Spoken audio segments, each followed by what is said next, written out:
வயசான இருந்தால் உனக்கு கல்யாணம் ஆயிடுச்சா? கல்யாணம் ஆயிடுச்சா? கல்யாணம் பண்ணிட்டு ஏன் வீட்டுல நிம்மதிங்க கூத்தாடிப்பட்டு வீட்டுக்கு போனா போய் படுத்தா என்ன மழையை வெட்டி முடிச்சுன்னு எட்டி உடைக்கிற காலையில என் பொண்டாட்டி வாடாகிறா போடாகா பொண்டா சாமி ஏண்டா வீட்டுல ஒரு மரியாதை இல்லைங்க. கொண்டவனை மதியாதவளா உன் மனைவி? ஆமா சாமி, கொண்டவனை மதியாத மனைவி. ஆமா, அந்த குடும்பத்துக்கு ஆதாய மனம் சொல்ல மாணிக்கம். கட்டிய கணவனை ஆடா என்பது போடா என்பது தூசித்து பேசுறான். ஆமாடா, உங்களுக்கு நிர்மாணம் வந்திருக்குது.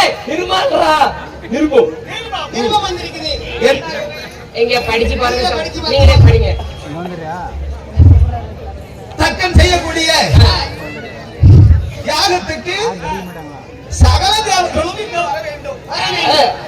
அப்படியா? அங்கதான் வரும்.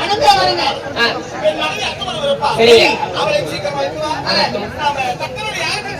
போதும், போய் வசூல் பண்றதெல்லாம் சாமி.